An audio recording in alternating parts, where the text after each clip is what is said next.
खत्म कर लिया। अगर नबी पाक सल्लल्लाहु ताला अलैहि वसल्लम से हया होती तो आदमी डर डर करके जीता है कि अचानक मेरी मौत आएगी, कब्र में जाऊंगा तो हुजूर देखेंगे तो क्या कहेंगे, तू मेरा गुलाम है, इस शक्ल के साथ आया। तो आदमी को शर्म और हया अगर बाकी रहे अपने मुस्तफा से तो जीने का ही अंदाज नहीं लगता।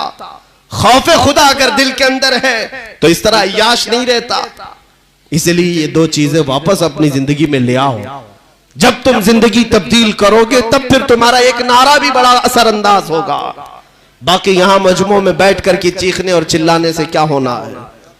अगर तुम्हारे यहीं बैठ करके नारे लगाने से ही सब कुछ होना था तो क्या बात थी। लेकिन अमल के मैदान में तुम्हें तब्दीली लानी होगी मेरे अजीजों। आला हज़रत फाज़िल बरेलवी रज़ी अल्लाह तआला अन्हु ने इसी दुनिया को दूर करने के लिए तुम्हें नसीहत की थी। ये वो दुनिया है जिसके तुम मतवाले हो गए हो। आज 4 लोगों की दोस्ती की वजह से तुमने अपनी शनाख्त बिगाड़ ली।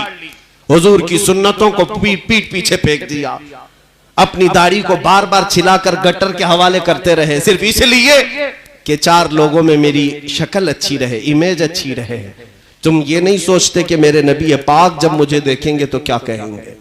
हुजूर पाक सल्लल्लाहु ताला अलैहि वसल्लम की अगर नजर पड़े तो मुझे मेरे आका क्या कहेंगे। ये दुनिया जो तुम्हें दिख रही है हकीकत नहीं है मेरे अजीजों। उठो ऐ जवानों, छोड़ दो इन तमाम अय्याशियों को। शहद दिखाए, जहर पिलाए, कातिल डाइन शोहर कुछ, इस मुर्दार पे क्या ललचाना, दुनिया देखी भाली है। आला हज़रत फरमाती ये दुनिया शहद दिखाती है, जहर पिलाती है। जितना ये टीवी चैनल्स में सीरियल्स हो या फिल्म हो, जो कुछ भी दिखता है ये सिर्फ तुम्हें शहद की तरह लगता है, हकीकत नहीं। ये तुम्हारे अखलाक का कातिल है। ये पूरा इंटरनेशनल तरीके से जो मुसलमानों के अखलाक को तबाह करने की साजिशें हैं। तुम समझते क्यों नहीं। तुम फैन बने हुए हो किसी हीरो के, किसी हीरोइन के। हमारी बच्चियां ख्वाबों में शहजादे संवार कर बैठी हैं, कैसा चाहिए जैसा फिल्मों में। नौजवान लड़का यही सोचकर बैठा है कि मुझे फिल्मों जैसी औरत चाहिए। तुम मुस्तफा करीम के गुलाम हो, कभी ये क्यों नहीं सोचा कि मुझे अगर निकाह में चाहिए तो फातिमा की कनीज चाहिए। एक खातून ये ख्वाब क्यों नहीं सजाती कि मुझे अल्लाह ताला रफीक हयात और शरीक हयात दे तो हैदर कर्रार का गुलाम अता करे। ये मुसलमानों के तौर तरीके थे। लेकिन तुमने दुनिया में मा होकर, मस्त होकर किसी और की इक्तिदा को अपना लिया। आ जाओ उसी नुक्ते पर। तुम्हारी कामयाबी अभी भी तुम्हारा इंतजार कर रही है, अभी भी तुम्हारा इंतजार कर रही है। तुम्हें बुला रही है वो वादियां जिन वादियों को मेरे मुस्तफा के गुलामों ने अजानों से पुर कर दिया था। आज वो वादियां चीख चीख कर बुला रही हैं। इकबाल ने कहा था कि ये तमाम जो हालात बदले वो जमाने में मुअज़्ज़ज़ थे मुसलमान होकर, आज तुम खार हुए तारीके कुरान होकर।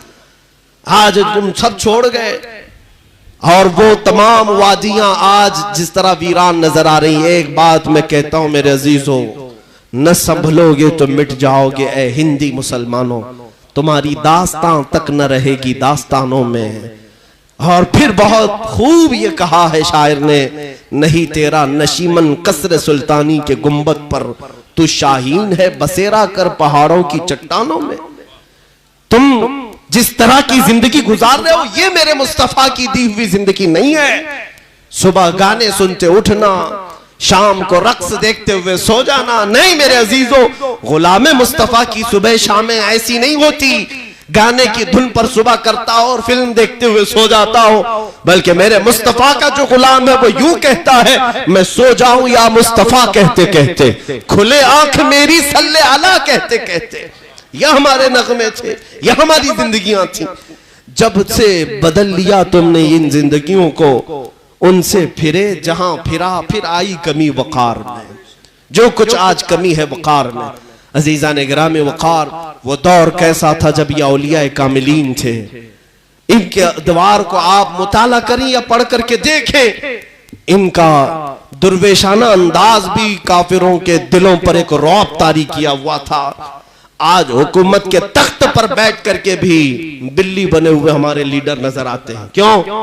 कौम को बेच खाने वाले लीडर कुछ नहीं कर पा रहे। आज इसलिए मैं आपसे ये गुजारिश करना चाहूंगा, कुरान कहता है फलयहज़रिल्लज़ीना युखालिफूना अन अम्रिही अन तुसीबहुम फितना औ युसीबहुम अज़ाबुन अलीम। अल्लाह फरमाता है लोगों, मेरे नबी के हुक्म की मुखालफत करने से बच जाओ। अगर तुम रसूल के खिलाफ चलते रहे, अल्लाह फरमाता है अनकरीब अल्लाह तुम्हें फितने में मुब्तला कर देगा या दर्दनाक अजाब में गिरफ्तार करेगा। हुजूर की मुखालिफत करोगे फितनों में पड़ जाओगे। और आज इतने फितने हैं, इतने फितने के गिन नहीं सकते। आज मुखबिर सादिक रसूल पाक सल्लल्लाहु अलैहि वसल्लम की वो हदीस भी मुझे याद आती है। मेरे आका ने फरमाया मेरी उम्मत पर एक जमाना ऐसा आएगा कि फितने इस तरह से निकलेंगे जैसे बारिश के कतरे। इतने फितने होंगे मेरी उम्मत में।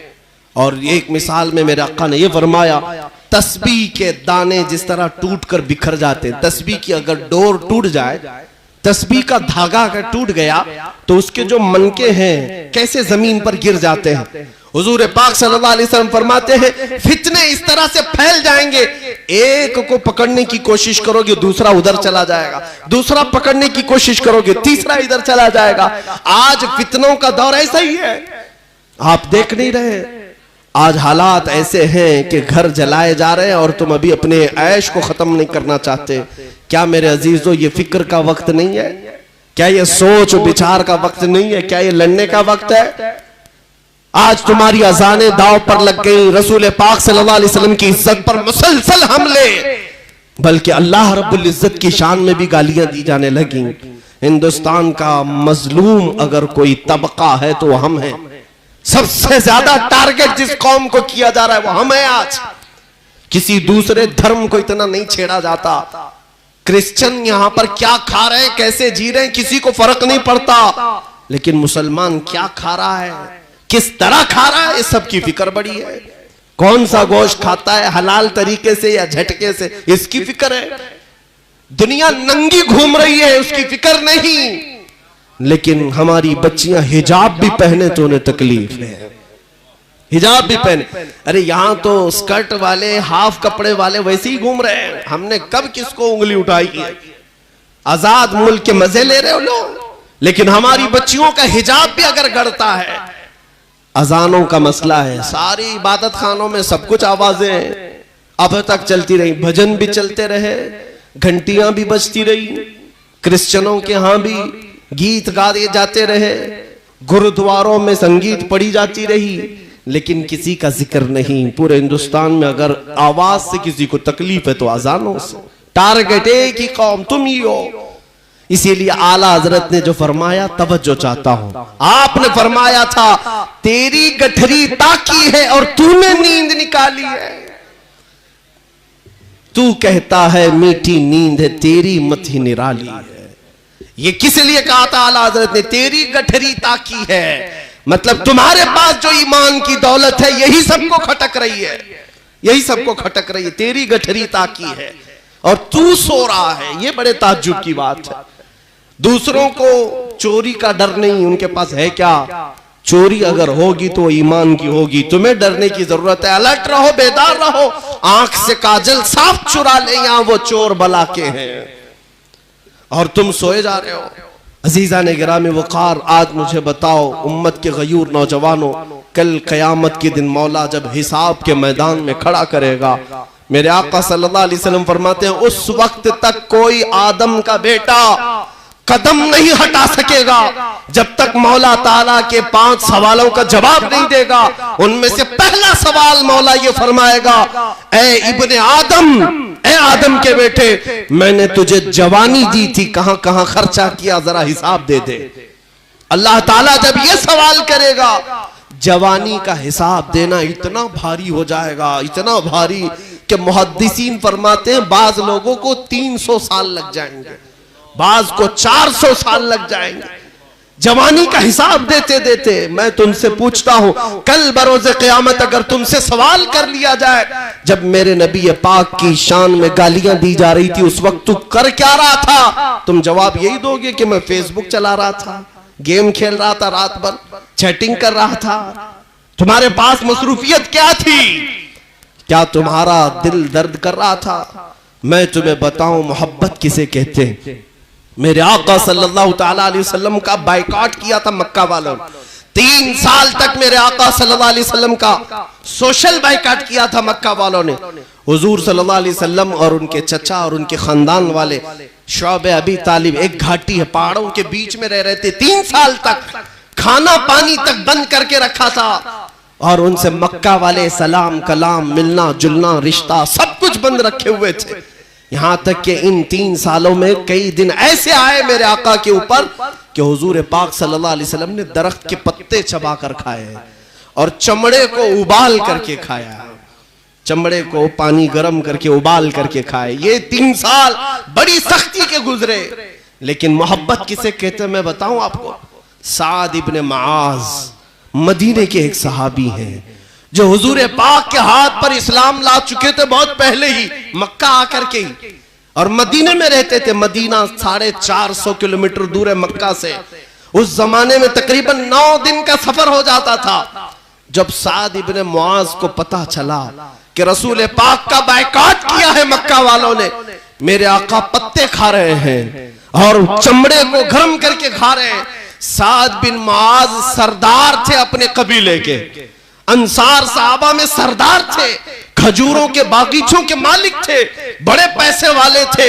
लेकिन मदीने वालों ने देखा साद इब्ने मुआज रोजाना उठते हैं और दरख्त के पत्ते खाते हैं और चमड़े को लाकर उबाल कर खाते हैं। लोग कहने लगे साद तुम्हारे अंदर फाका आ गया, इतनी गुर्बत आ गई कि तुम्हें पत्ते खाने की जरूरत पेश आ रही है, चमड़े खाने की जरूरत पेश आ रही है। साद इब्ने मुआज ने कहा नहीं, मेरे पास माल और दौलत का जखीरा है, लेकिन मैंने सुना मेरा मुस्तफा पत्ते खा रहा है, तो कैसे ये गवारा करे कि मैं खजूर खाऊं। मेरा दिल नहीं गवारा करता कि मैं खजूर खाऊं या रोटी खाऊं। मेरे मुस्तफा करीम सल्लल्लाहु अलैहि वसल्लम का बायकॉट किया है मक्का वालों ने, तो जो नबी पाक सल्लल्लाहु ताला अलैहि वसल्लम पर उन्होंने खाना पानी बंद किया, तो मैं उस वक्त तक नहीं खाऊंगा रोटी जब तक मेरे आका रोटी ना खा ले। ये सहाबा की मोहब्बत थी।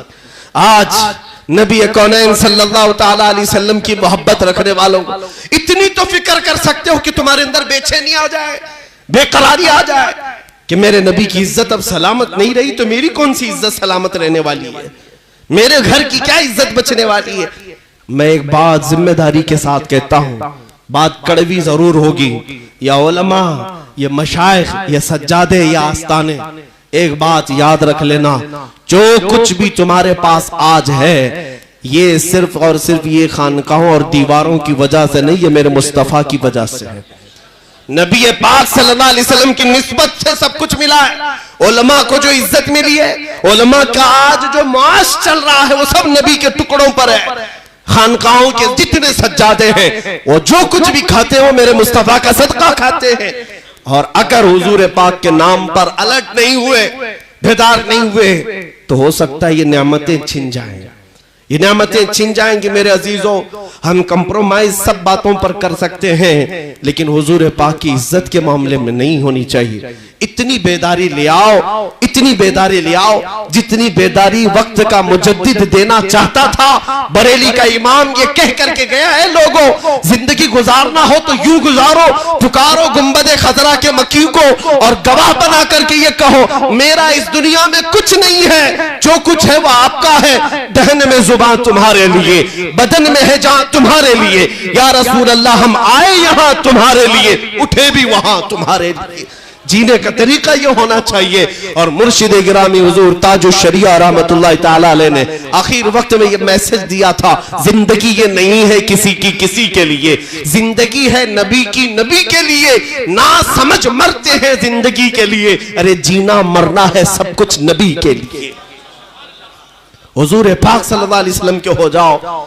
आज हमारी ये गरज, हमारा ये ऐलान और हमारी ये पुकार, तुम जो समझते हो ये तकरीर समझो, खिताबत समझो, बयान समझो, वाज समझो, जो तुम्हारी मर्जी, लेकिन हम चाहते इतना ही है कि जिस रास्ते पर मेरे आका ने सहाबा को छोड़ा था वो रास्ता आज भी तुम्हें पुकार रहा है। आ जाओ उसी रास्ते पर, आ जाओ उस रास्ते पर, इसलिए कि उस रास्ते में कोई कजी नहीं, कोई टेढ़ापन नहीं। वो रास्ता मदीने से सीधे मेरे मौला की बारगाह में ले जाता है।